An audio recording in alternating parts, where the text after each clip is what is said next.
So ayun na nga guys, biglang may batang tumawid habang nagmamaneho ako. Kaya iniwas ko yung motor. Pero tumama pa rin ako sa poste. Lah! Nabangga si kuya! Pare, okay ka lang? Okay lang po ako, sir. Actually, konting galos lang po ito. Buti talaga, mabagal lang ang takbo mo. Marami na kasing mga bata talaga dito. Lalo na't may mga namamasko na ngayon. Huwag kang pag-alala at nurse ako. Tatawag kita ng ambulansya, ha? Biruin nyo nga naman guys. Yung akala kong siga ay napakabait na nurse pala. Panoorin niyo yung part 1 link sa baba para malaman niyo yung istorya. At saka, maganda yung cellphone niya. Salamat po, sir, ha? Ang ganda po ng cellphone nyo. Balita ko mabilis daw yan. Ito? Oo, early Christmas gift ni Mrs. to. Maganda camera na ito. Ay, teka. Picturean ko yung motor mo para sa insurance. At saka ikaw na rin. Okay, 1, 2, 3, smile.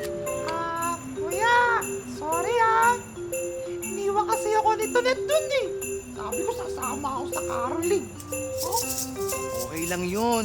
Basta laging titingin bago tumawid, ha? opo. Ito po kasi sa dunit, ang kulit-kulit eh. Sige po, alis na po ako Manong, maraming salamat po.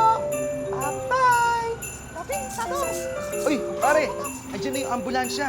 Add mo ko sa friend book mamaya, ha? Para masend ko itong mga pictures. Add a friend. And totoo yun guys.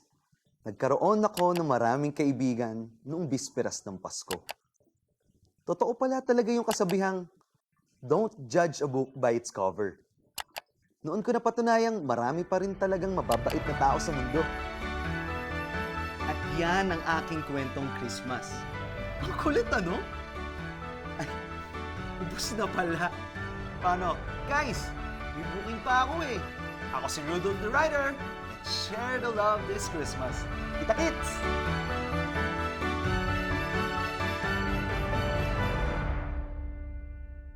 May Kapuso Christmas stories ka rin ba? Share it with us in the comments below.